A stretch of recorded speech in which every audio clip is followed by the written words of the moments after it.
When we get to the bottom of the rock, the internet will disconnect and then reconnect. That's fine. It actually will disconnect at the bottom of Elm Rock. This is no longer your Aka Habib thing, man. It's actually, Oh yeah, it changed. But different you one. found it, right? I found it. Yeah, it's Milo. I've had the same issue before. What's fun? Maybe I'll rock out for a few months. California! Alright. That's one thing I'm doing. That makes a good price, good computer, staggered, handy. Well, is that a Mini Cooper, like, Advanced Edition? As long as you're not doing Convertible.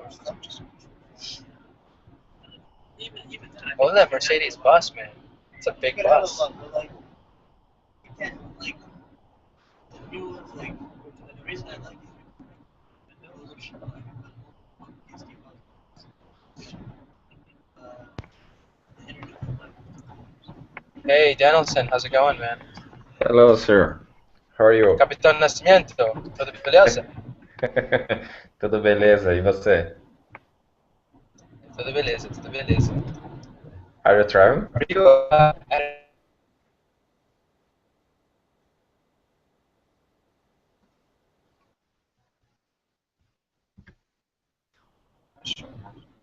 Hello?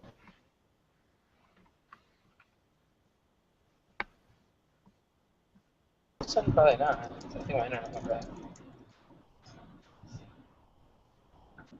Actually, I gotta check.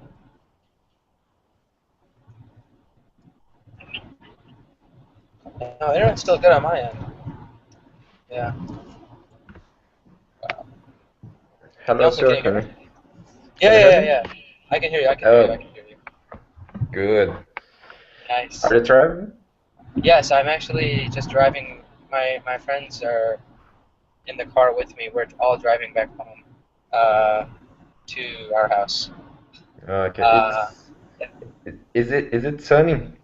Really sunny, really sunny. The sun's in my face. Like it's on the east, or it's in the west now. So we're traveling south, so it's to our right.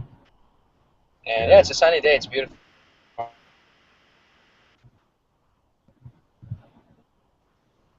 How about over there? How's the weather down there?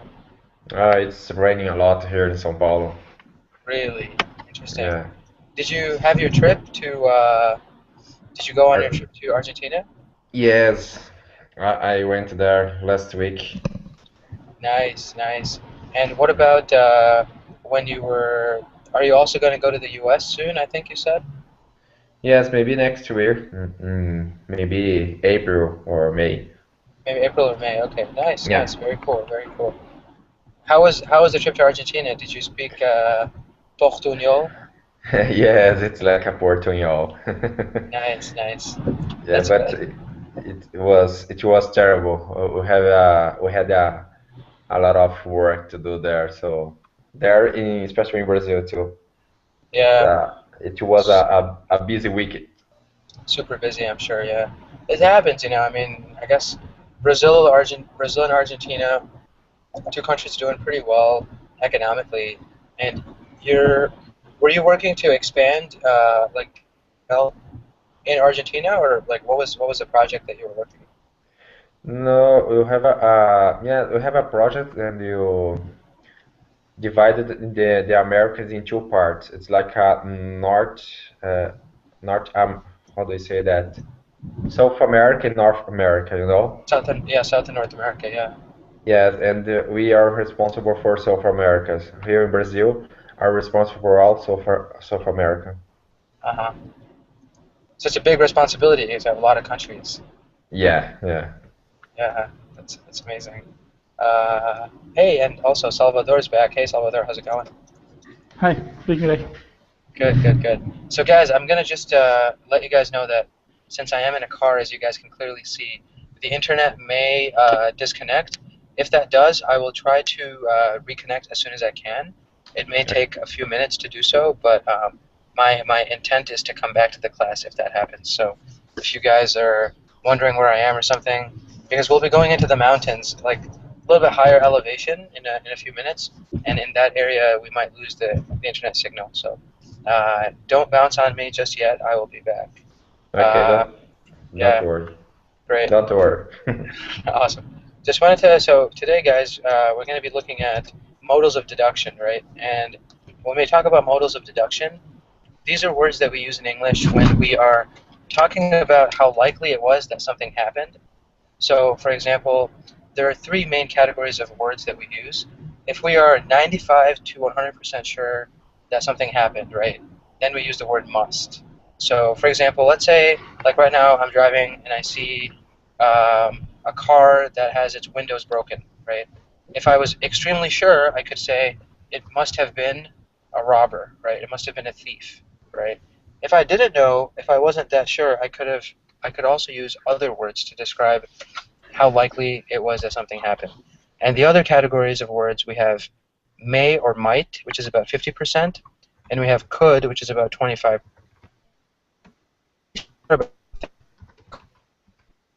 Could have been a robber.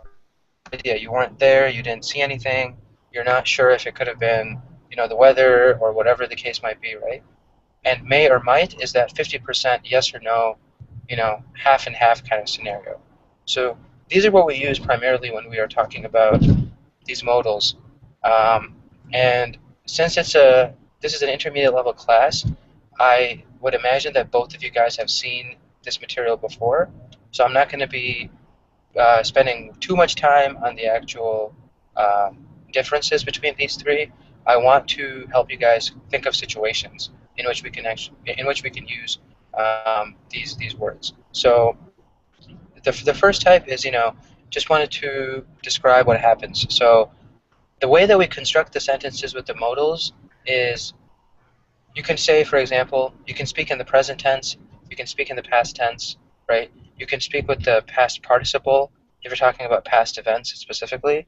So let's say you see a car on the street that looks very new and very, clean or whatever. You can say, wow, the owner must be very rich. Whatever. You see like a sports car, something really nice. So for those kinds of examples, when you're using the present tense, the construction is pretty simple, right? You take the subject, then you have the modal, so you can choose must or may or might or could, and then you describe the noun, right? So in this case, the noun is, or it could be an adjective, it could be an opinion as well, right? The owner must be very rich, right? Or let's say you see, um, a very like a hot girl with her boyfriend on the street, right? You can say, wow, he must be very lucky. Who knows? I mean, you're talking about somebody who looks nice, right? He must be very lucky, right? Um, all of those kinds of situations when we use in the present tense, that's the way you can make the construction. When it comes to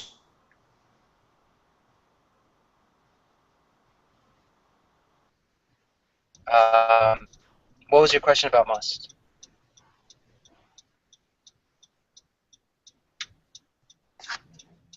Salvador, can you hear me? Oh, okay. Must and most. Uh-huh. What is the word Well, in this that case, it's are actually you using? must. Right? So must is when we say, what does most mean? Is that what you wanted to know? No. I want to know what word are you using. That is for me sounds similar. Here's the last part after you said I wanted to know. Okay, I want to know what word are you using. The first one that I sent or the second one? That's because for me it sounds the same.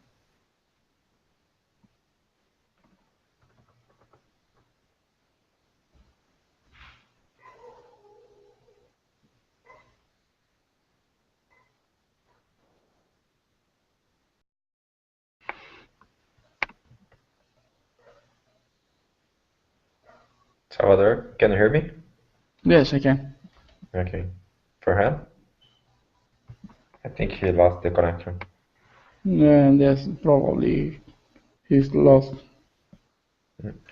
his connection. Yeah. Where are you from, Salvador? I'm from Honduras. Honduras. Ah, great. What about you? I'm from Brazil. Brazil. Nice.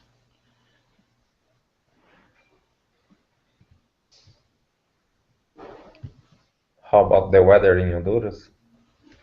Well, right now it is cloudy, about 55 de- degrees Celsius, Celsius degree.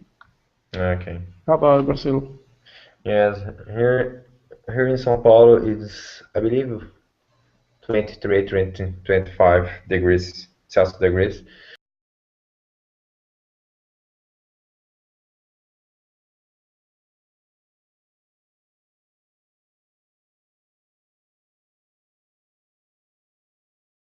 Summer is coming, right? Hey guys, how's it going? Sorry Yeah. about the delay, guys. Hi, I problem. my internet got completely disconnected as I was going up that hill. So, yo, could you guys grab the garage door too, man? Yeah. The sun is just like blocking. I can just see the sun. I can't even see me. So yeah, Salvador, I'm sorry. You were asking about most and must. Please go ahead. I'm sorry. That the word most, I don't, well, I don't know the difference. For me, Ah, sounds similar. So I want to know what are they using? yeah, fantastic, fantastic question, Salvador. So what we are actually using when we say must, right? Must is that example in which we are saying, for example, that like something must be done. That's the modal that requires 100%. Oh wow, it's super dark, guys. Sorry. Oh my God, we went from super light to super dark. All right. You guys are getting an experience every time you talk to me, right? It's First very you see, funny. first you see the sun, then you see the light, then you see the dark. I mean, internet goes out, right? Absolutely crazy. All right, guys. Sorry about that. Sorry about that. Oh my God. All right. So, okay. You see the door close behind me. It's like a scary movie. Dun dun Yeah, dun.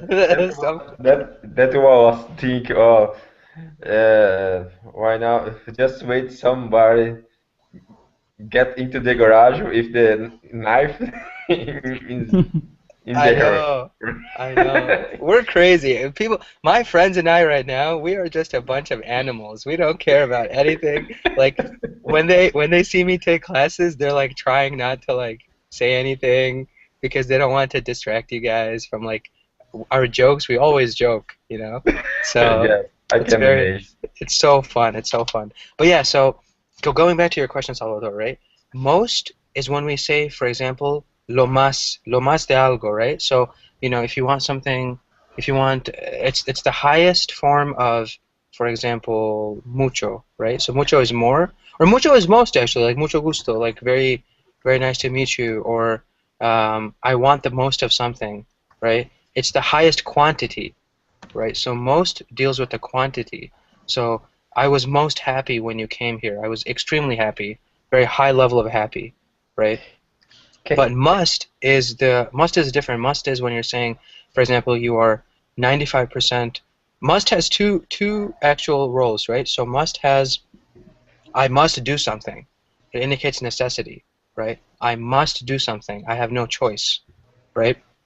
And the second one is when we say, for example, when we're using the modals of deduction, you're deducing something and you are the most confident, right? You have the highest level of confidence, that's when you say must, right? So let's say, Salvador, somebody calls you on your phone, right? Somebody calls you on your phone and the person is saying, for example, or no, somebody calls you on your phone and you miss the call, right? Let's say you're somewhere else, you hear your phone ring 4 times, 5 times, right? Same person calling you, but you can't reach it. Maybe you're busy with something, right? You can say, afterwards, you can say, wow, that must be my girlfriend, for Important. example. Yeah, absolutely, right? Because the girlfriends, they call once you don't answer, it's going to be death. It's going to be like that door coming down, you know? I mean, it's going to be darkness, darkness. Slowly, slowly, your life will become more dark, right? That's that same idea. So when you're very confident, we use must. But most is just a way to say the the highest amount of something. So it's more of a quantity. Yeah. Does that make It's sense, guys? Yeah. Yes. yeah. Yeah. Go ahead, Nancy. Yeah. Go ahead, Nelson. Yeah. I have a question about it. Can I say, for example, this is the most beautiful girl in the Yes. neighborhood?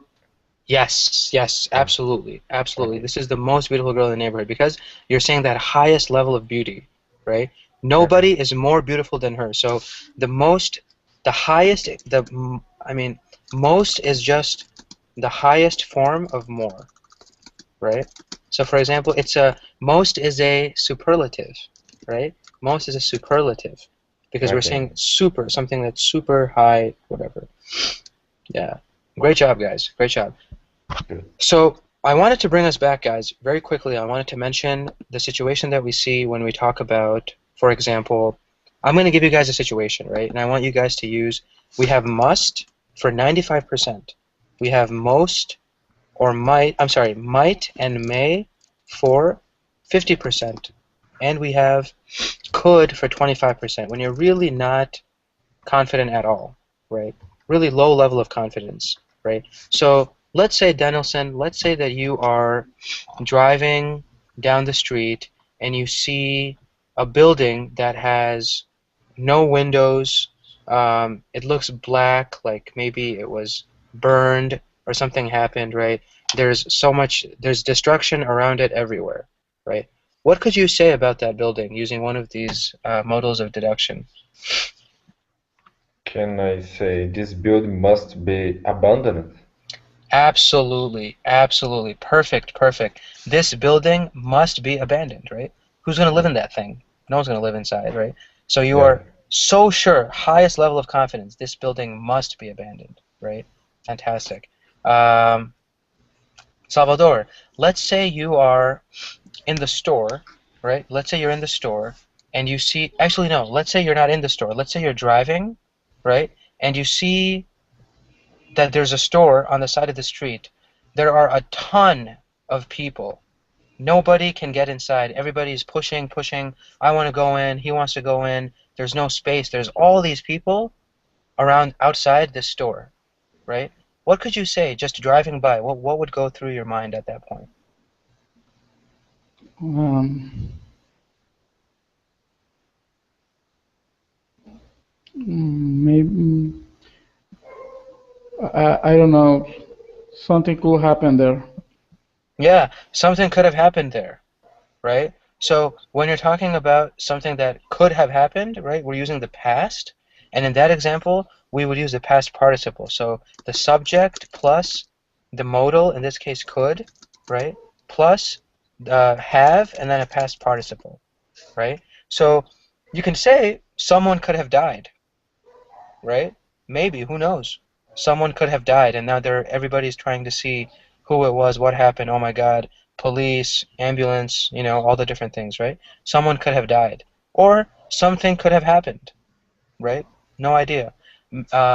Daniel said, what would you say if you saw the similar situation, a store, tons of people running around the store outside? What would you do, or what would you say?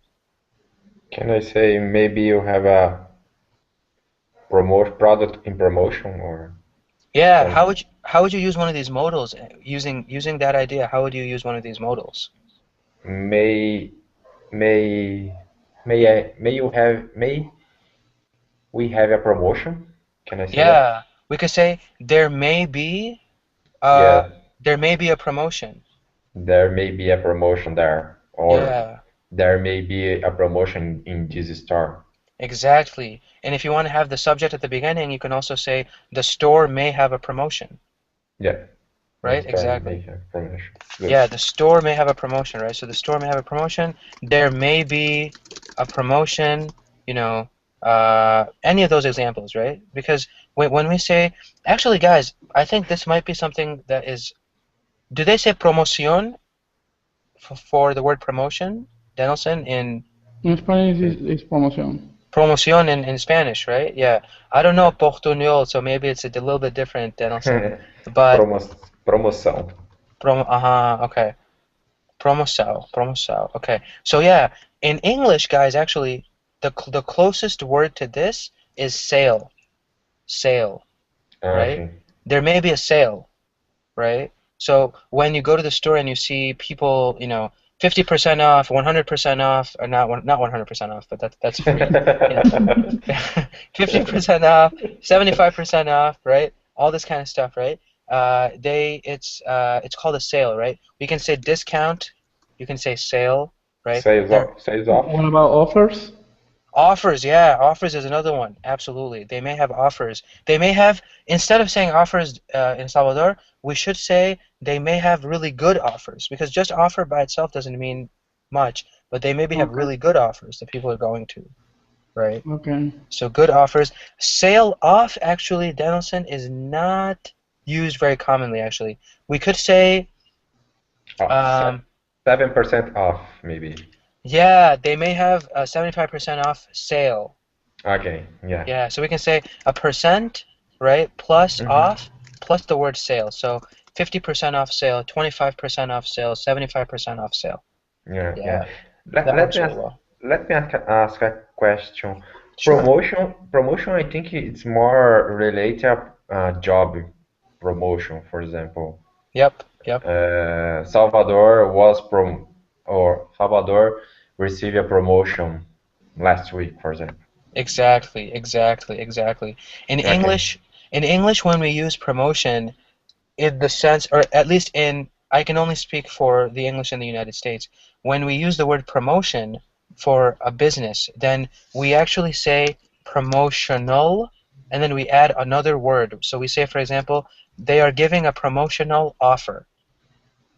Okay. So, like we heard from Salvador, the word offer, sometimes they use promotional offer, and they use promotional offer to attract new customers, right? So, for example, a bank, right? A bank may give you a promotional offer. They'll give you maybe a credit card with 0% financing, 0% APR, right? I mean, banks do a lot of What promotional is offers. APR for him? Excuse me. APR is annual percentage rate. It's that percent of money that you pay per year for your credit card company. If, for example, you cannot pay the money, Um, they charge a percent rate. so So like a membership, right? kind of like a membership. Honestly, Dennison, I have no idea because my credit cards, I always pay my credit cards on time, and I've never had any issues with the bank. But I know my mom and dad, they always look for 0% APR financing. This is how they say it, 0% APR financing. So they're not charging you any extra money if maybe you miss a payment or if you have any financial problems, something like that. Honestly, I have no idea. Yeah, Ah, Danielson, got it. you might know Danielson, yeah. Or Yeah, yes, Salvador, go ahead. that is the money that the bank, and you have to pay the bank if you are not paying all your bills on time, right? I think so. I think so. But the thing is, my parents also pay all their bills on time, so I don't know why they look for 0% APR. Honestly, I'm not sure the reason. But we do see banks, they use this word a lot. They say 0% APR, we have a IPR promotional financing, offer. okay. Yeah. You guys can probably find it on Wikipedia, guys. I'm not an economist person. I really don't know anything about money. I just have money in the bank that I spend, and I don't save as much money, so uh, I have loss of money, net loss of income right now. But that's all I know, unfortunately. But yeah, you can APR, a very, very common phrase in English, especially in with banking and stuff like that. So you guys may be able to find information. Um, so yeah, guys, that any other questions, guys, about these kinds of things? No, it's okay. Makes sense, For right? me, it's okay. Okay, Sure. guys, fantastic, fantastic. Please let me know though, because now with the new Colingo, we are actually trying very hard to incorporate as much questions and answers into the discussion as well as the article afterwards. So right now we're going to the article, and I really want to make sure that you guys know what's happening, right? So for example, with the article, today we're going to be looking at specific, actually, a really interesting article for me, and I think for everybody really, because when technology becomes so so remarkable, right? This article today is an example of how remarkable technology can be, right? What does the word remarkable mean, guys, when I say remarkable like this? Yeah, that I was thinking to interrupt you and ask about that. Uh-huh. Fantastic. No, it's a great question. I guess the remarkable is something that you can put it in emphasis, or you are trying to be emphasis on something. Remarkable, yes, it does. It definitely puts emphasis on something, but it's also used as a way to say maravilloso, like so marvelous. Something that is so remarkable is something that's very marvelous. Something, it's a very positive way to say something good, right? So I think maybe the best translation, I'm actually curious myself. I don't think there's anything in Spanish that is a direct translation of remarkable. Let me just ask Dr. Google. Give me one sec, guys. Um, I can remarkable. I can say Yeah, iPhone was remarkable in, sei lá, não sei português word. yeah, iPhone was remarkable in 2010, for example, when he yes. was.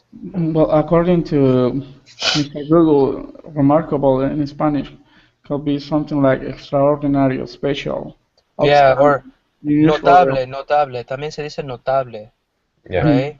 Something yeah. that's really noted, right? Really, really noted. And in Portuguese, Delson, notável, notável. notable. Notable, yeah. So Yeah. it's really it's something that so notable, right?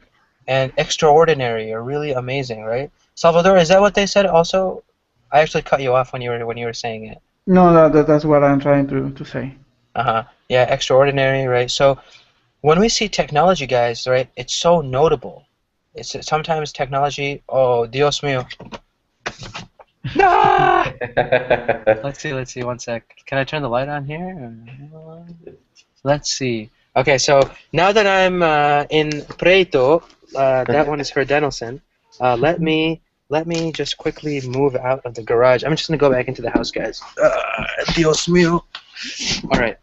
So this is what I'm thinking, right? Dios mío. This is crazy. All right. Okay. So when we think of something notable, right? Something that's technologically notable, or something that is, for example, remarkable, right? We sometimes think about the opportunities that are available in, let's say, science, in the science of space, actually, right? When we look at the technologies that have been made in space exploration, it's really remarkable how far we have gotten, right? So I'm gonna, hopefully you guys can see me here. I'm actually resting on the back of my friend's car right now. I am crazy. Okay, so today's article, guys, is going to talk about this notable, remarkable achievement, right? And the article discusses the Voyager spacecraft, okay? I'm not sure if you guys have heard of this Voyager spacecraft or the Voyager satellite, right? I'm going to write it down here. What does the word Voyager mean? Do you guys know what Voyager means in English? No. Okay. Voyager actually means... Oh, excuse me, guys. One second. Hello? Hemen eski bizi...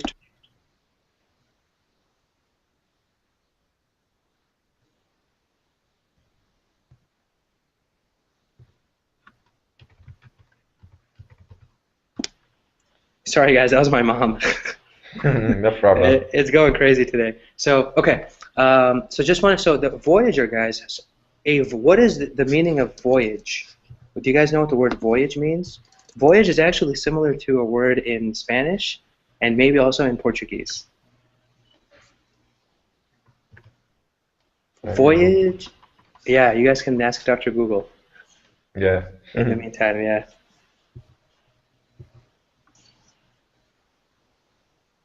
Travel. Yeah, to travel, right, Salvador? So it's like viaje. Viaje. Viajante.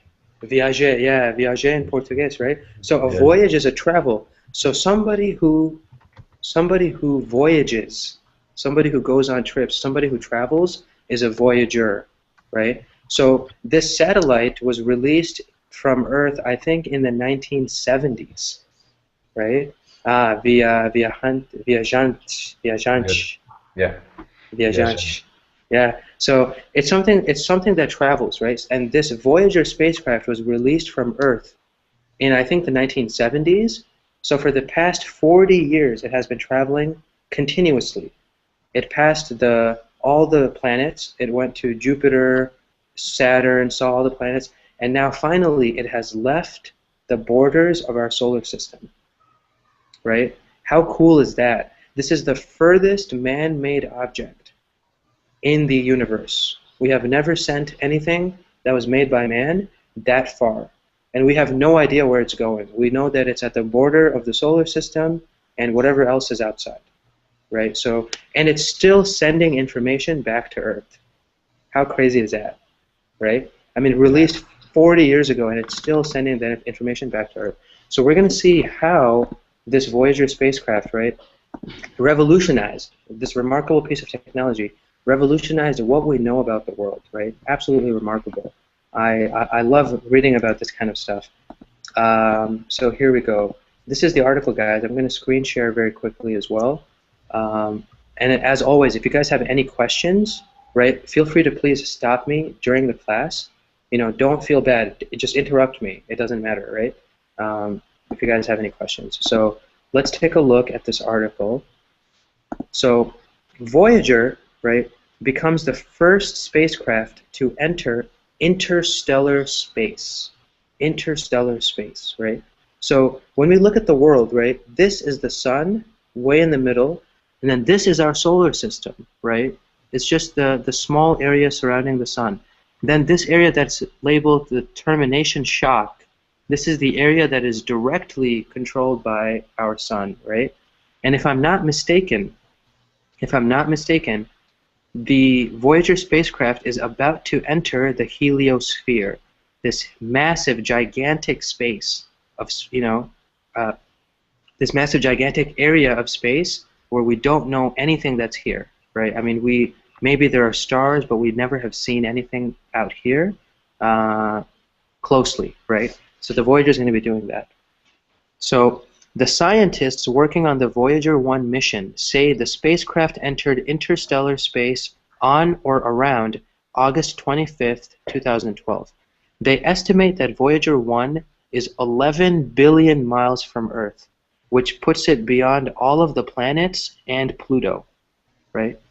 Voyager 2, which was actually launched about 2 weeks before Voyager 1, is also traveling towards interstellar space, but it is 2 billion miles behind its identical twin, right? So we have these two satellites, one of them Voyager 2, the other one Voyager 1, and Voyager 1 is much further out than Voyager 2. Voyager 1 is about 11 billion miles from Earth, right? So this development will provide an opportunity for a new type of space exploration in which scientists will be able to better study space outside of the sun's influence, right? So when we think about what we have in the area of space that is in the sun's influence, we're looking primarily at this area, right? And now for the first time, we're going to be looking at areas beyond our sun's influence, right? Any questions, guys, about these first 3 paragraphs? No, it's okay. No. Makes sense, right? Okay. So what does it mean to go interstellar, right? What does this word interstellar mean? Interstellar space refers to the space in the galaxy that is not occupied by stars, right? Or their magnetic fields or their planetary systems. So they're not controlled by any star. They're the area between stars, right? To get to interstellar space, Voyager 1 had to pass through the heliosphere, which is a vast bullet-shaped bubble surrounding the sun. So actually, guys, I made a mistake. Voyager is actually entering this orange area, right? It already passed the heliosphere. So it's actually in this, somewhere in this region from Earth, right? Extremely far away. It's about to go into this bow shock area, right? Although we don't know, I don't know what that means. So let's see. Voyager 1 had to pass through the heliosphere, a vast bullet-shaped bubble surrounding the sun that is created by the sun's own magnetic field, right? The heliosphere is filled with charged particles from the sun's solar winds, a medium that scientists refer to as plasma.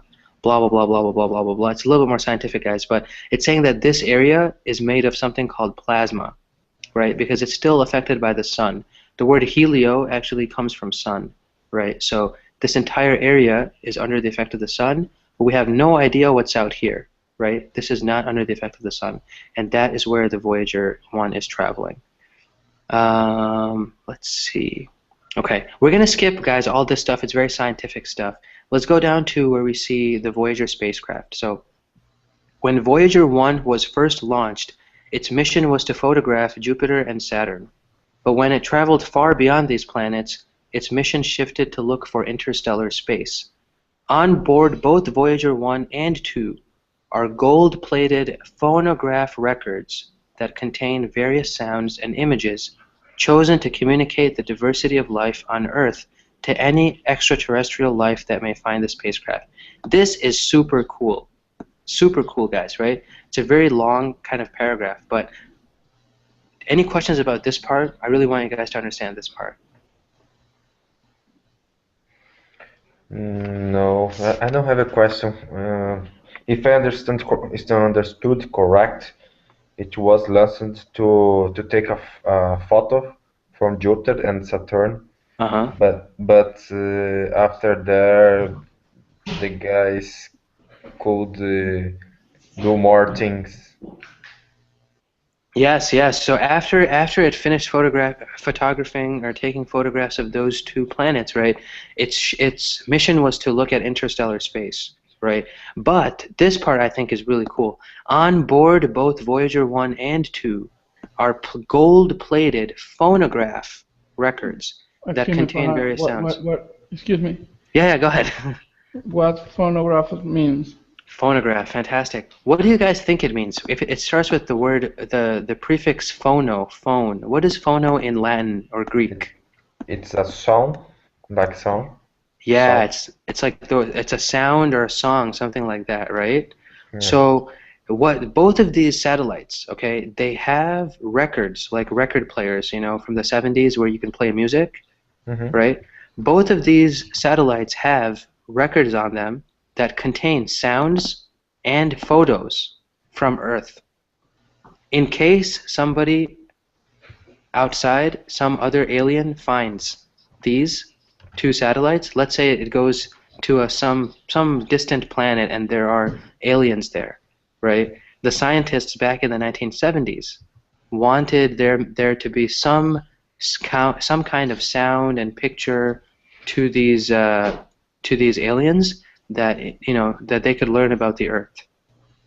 How cool is that, right? I mean, like, for me, it's like if you send an iPod to Mars, right, and you expect that there's maybe some alien there who finds the iPod and says, oh, okay, the humans listen to the Beatles, you know, or the humans have mountains and spacecraft, you know. I mean, they did this as early as the 1970s, right? They put these images to communicate the diversity of life on Earth to any extraterrestrial life that might find the spacecraft, right? So, really cool, right?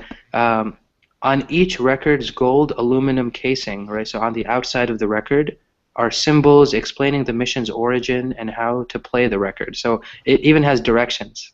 In case the alien needs to understand how do I play this record, it has directions, right? Really crazy. I mean, I think the scientists were having fun, honestly, when they were doing this. In this case, they use the word might because it's not 100% sure, right? Yeah. Yeah. Life that might. How do I pronounce that correct? Might? Might. Okay, might find the spacecraft. Yeah, exactly, Donaldson. That's awesome. Yeah, because there's no certainty, right? There's no certainty. 50%. They could have also said could find the spacecraft. It would not have made any difference, right? Yeah. Yeah, okay. Absolutely. And this right here is one of those records that was sent, right? So you see here, it has all this information, right? It has, for example, it has music on it, it has video on it of some kind. And it shows pictures of Earth. It shows pictures of, you know, if you can play the record, you can see pictures of Earth, pictures of different parts of the world, music, listen to music, right? So, let's see. Until Voyager left the heliosphere and the frequency of its transmissions changed, scientists did not know exactly where the boundary between the heliosheath and interstellar space was. At one point, scientists believed the barrier was just beyond Jupiter, right? So this is coming back to this first diagram, guys, right? When Voyager left this part, right, when it left the heliosphere, its frequency changed.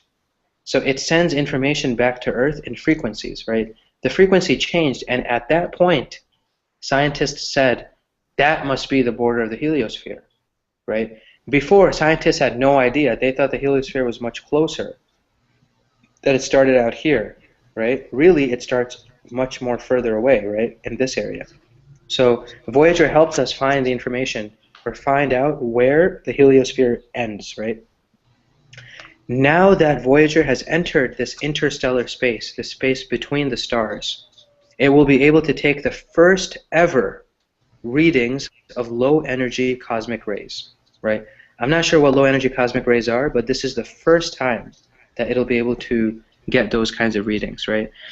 And last but not least, guys, NASA hopes to be able to continue receiving readings from Voyager for another 12 to 13 years, right? This thing was launched in the 1970s, and still it'll go for another 12 or 13 years, right? Absolutely remarkable, I think, how much amazing information we've been able to get from this Voyager, right? And it looks like this. The actual satellite, it looks something like this, right? So what do you guys think? I mean, when you read this article, I mean, oh, Danielson, I noticed you mentioned something about plated. Yeah, right? what the plated mean?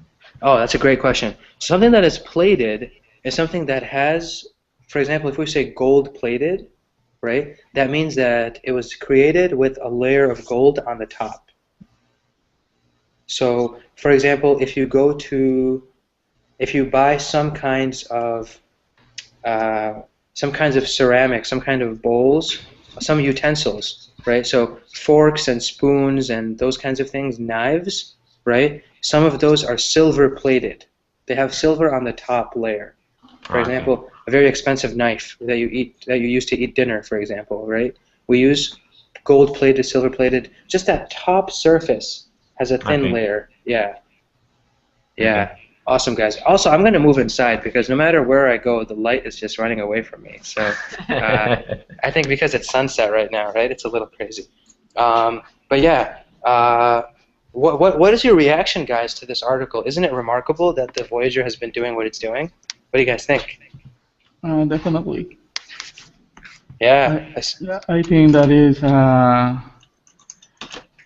very interesting how we are sending information, and I don't know where, but I read something before that said the messages is recorded in different language.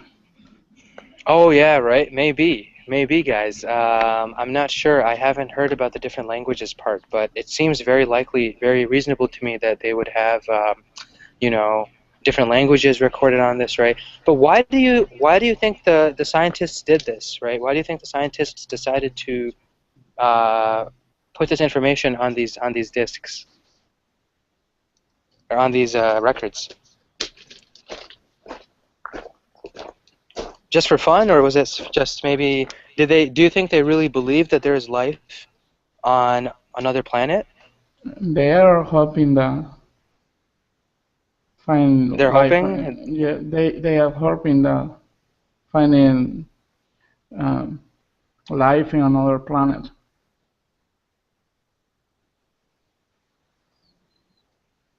Yeah, I think they're definitely hoping for it, right? And then when we think about it, I mean, Danielson, why do you think they did this? Why did they make these gold plates with music? And did they really believe? Do you think how likely do you think it was? Do you think the scientists said there must be life, there might be life, there could be life? What do you guys think that they said? I think they said, let's do that and try to find something. Maybe or it could be life in this space. It's a very interesting subject, and you can discuss about that, I think, all day. I know, right? It's such a creative amount of energy, right? They must have been very excited about what they were doing, right? Yeah, yeah. I And you think it's can, very it's super exciting, yeah. yeah, and you can imagine I don't know. I believe you cannot see the picture, but you can imagine the beautiful pictures that you have in this satellite. Yeah, and actually, guys, let me see if I can sit down here so I can. This entire area is just like broken. Dios mío. You guys are getting an adventure today, guys. Okay, I'm gonna sit here so you guys can see the sunlight. And also, I want to take a second and I want to show you guys some of the pictures that we captured from Voyager, because we actually do have some pictures examples, right? So what they did when, for example, when Voyager was passing by Jupiter and Saturn, right? Let me show you guys some of those pictures. If we want to understand how beautiful um, some of these images are, right? So if you guys can see my screen, I'm going to screen shift in just a little bit. One sec here. Okay, screen share, this. All right, so this right here, guys, right? Take a look at some of these pictures. So when it passed by Jupiter, right, it took a picture of Jupiter's red spot, right? Look at how remarkable this looks, Yeah. right? This is on another planet, right? And this is from the 1970s technology. Like, just look at this, right? I mean, what are these? People think this is a storm. Scientists believe that it's a massive storm in Jupiter that's just always, it's a constant hurricane.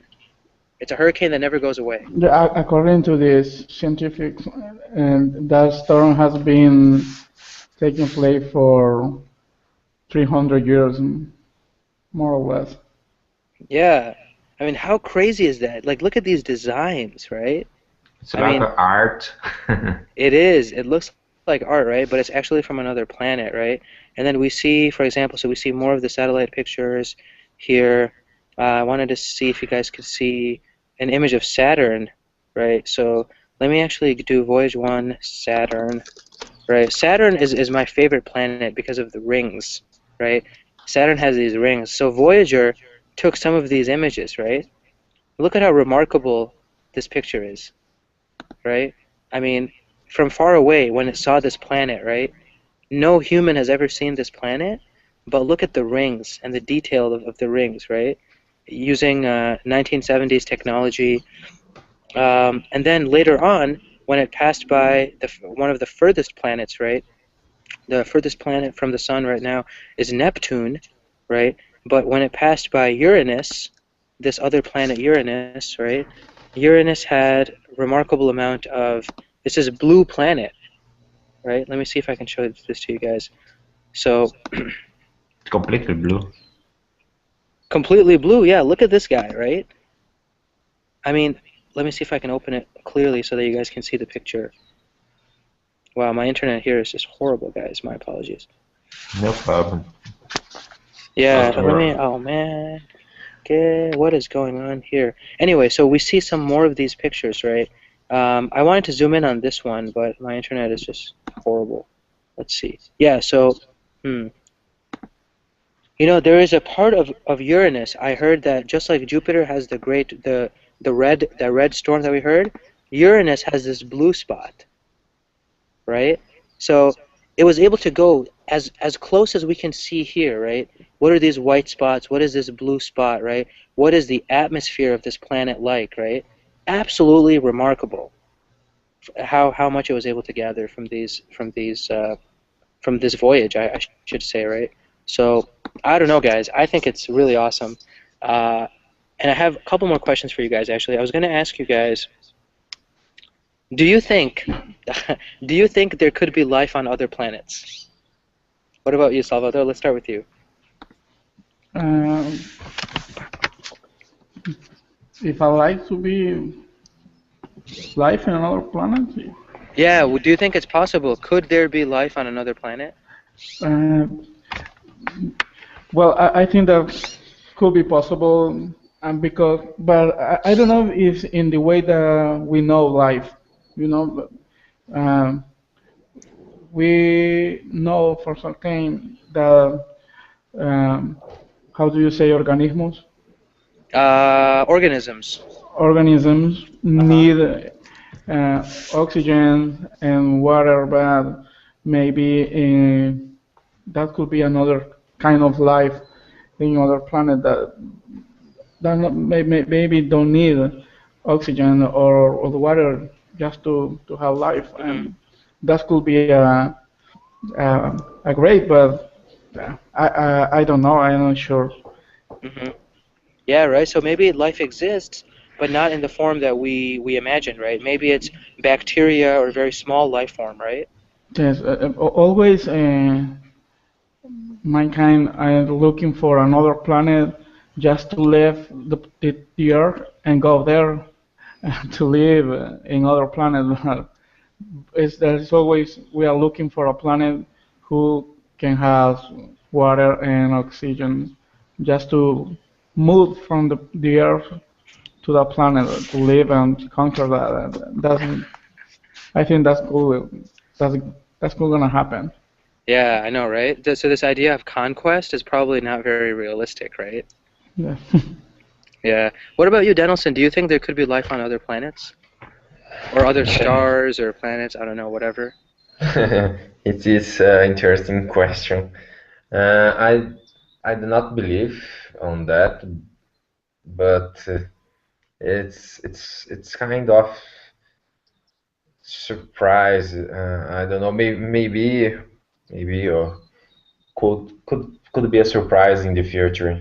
Yeah, it could be a surprise in the future, or Yeah. it might be surprising, right? So if you want to say something like that, Donaldson, you should say it might be surprising, right? So surprising is an adjective, or it could be a surprise, in which case it's a noun, right? So it might be surprising, adjective. It could be a surprise. Yes, Yeah, in the yeah. future. Absolutely, right. And I mean, scientists are still looking to see what we have, right? I mean, the with the Voyager, I don't think their focus was it was to find something in a foreign in outer space. I think the focus was more that they wanted to just explore the borders of the solar system, right? They wanted to see how far the solar system reaches, right? When we say solar system, guys, in Spanish, it would be el sistema solar, but I don't think that really makes any sense. It's just the area that the sun controls, right? So all the area in space that is controlled by our sun, right? So that's the solar system. And when we were children, we learned, the planets, Mercury, Venus, Earth, Mars, Jupiter, Saturn, Uranus, Neptune, all those planets, and then what happens when you go outside the solar system, right? That's what's really remarkable about Voyager, because it is in an area now that is completely of outside the control of our sun, right? It's going between stars, interstellar, right? So the word stellar comes from estrella or estrella, Es- star. Yeah, Estrella in estrella. Portuguese. Yeah. Do you guys say estrella? Estrella. Yeah. Estrella, yeah. So interstellar, right? Between stars, right? So it's in this interstellar space. Um, what else do you guys think about this article? I mean, any other reactions? Did you guys think it was cool? A good article to choose or interesting topic? Yeah, it is different. uh, Usually I don't think about that, but it's a interesting article to see. Yeah, I think so too. I mean, and what's more remarkable for me is another 12 or 13 years. So maybe by the time Voyager stops sending information, it will be maybe 60 years old, 60, 65 years old, right? I mean, it's already 40 years old, and another 10, 15 years, maybe it'll be in its mid 50s, 55 years old, right? Sending all this information back to us. So anyway, you guys Yeah. wanna, yeah, did you guys have any other questions, guys?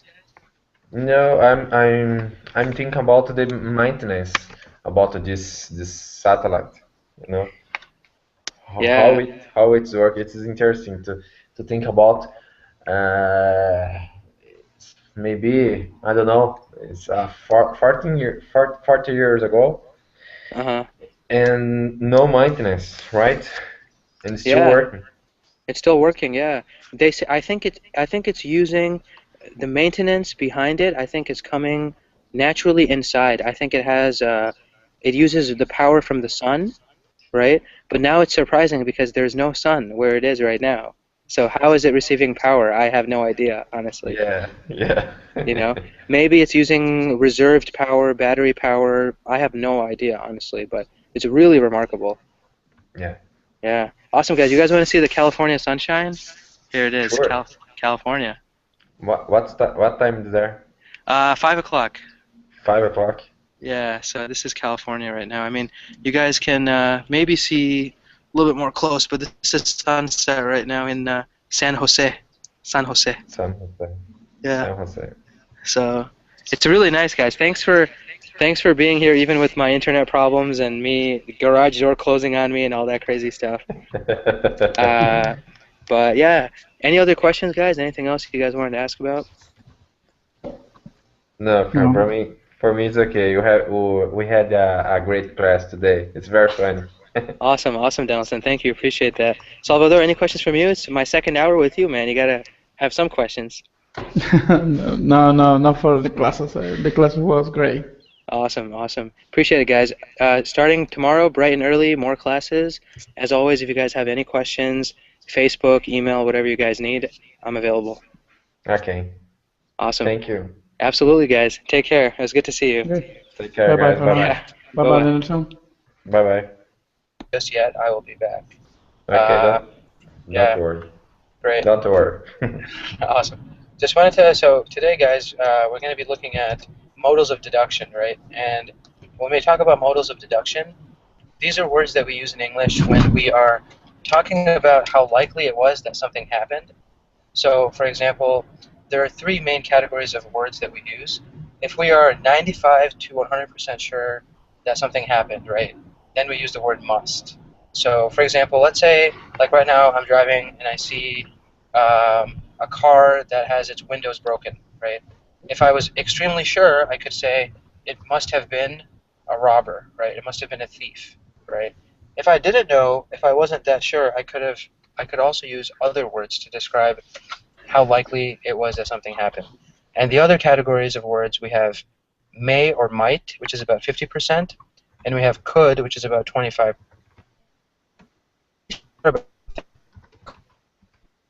Could have been a robber. Yeah, you weren't there, you didn't see anything, you're not sure if it could have been, the weather or whatever the case might be, right? And may or might in Argentina, or like what was the project that you were working on? No, we have a project and you divided the Americas in two parts. It's like a how do you say that? South America and North America, you know? South and North America, yeah. Yes, and we are responsible for South Americas. Here in Brazil, are responsible for all South America. Uh-huh. So it's a big responsibility because you have a lot of countries. Yeah. Yeah, that's amazing. Hey, and also Salvador's back. Hey, Salvador, how's it going? Hi, big day. Good. So, guys, I'm going to just let you guys know that since I am in a car, as you guys can clearly see, the internet may disconnect. If that does, I will try to reconnect as soon as I can. It may take a few minutes to do so, but my intent is to come back to the class if that happens. So if you guys are wondering where I am or something, because we'll be going into the mountains, like a little bit higher elevation in a few minutes, and in that area we might lose the internet signal. So don't bounce on me.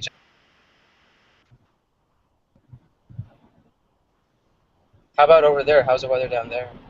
It's raining a lot here in São Paulo. Really interesting. Yeah. Did you have your trip to? Did you go on your trip to Argentina? Yes, I went there last week. Nice. And what about when you were? Are you also going to go to the U.S. soon? I think you said. Yes, maybe next year. Maybe April or May. Maybe April or May. Okay, nice. Yeah. Very cool. How was the trip to Argentina? Did you speak Portuñol? Yes, it's like a Portuñol. Nice. Yeah, That's but good. it was terrible. We had a lot of work to do there. So there, especially in Brazil too. Yeah, It was a busy week. super busy, I'm sure. Yeah, it happens. I mean, I guess Brazil and Argentina, two countries doing pretty well economically. And you're, were you working to expand, like, well, really Well, nice, maybe dude. the bottom unlock the internet will disconnect and then it'll reconnect. That's fine. It actually will disconnect at the bottom of Elm Rock. This is no longer your Aka Habib thing, man. It's Oh actually yeah, it changed. But different you one. found it, I right? found it. Yeah. Milo. I've had the same Mifi before. What's fine? Maybe I'll rock out for a few months. And then California. All right. Let's see. that's one thing. That makes it's a good price, good computer, staggered, handy. Well, is that a Mini Cooper, like Advanced Edition? As long as you're not doing Convertible. even then. Oh, that Mercedes bus, man. It's a big You can have a bus. lot, but like you can't like the new ones like the reason I like these the those are short like these keep the internet like Hey, Danielson, how's it going, man? Hello, sir. How are you? Capitão Nascimento, tudo beleza? Tudo beleza? E você? Tudo beleza, tudo beleza. Are you traveling? Are you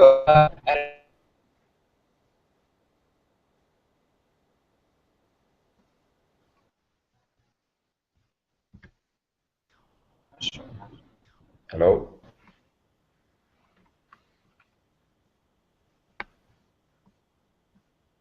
Probably not. I think my internet went bad. Actually, I gotta check.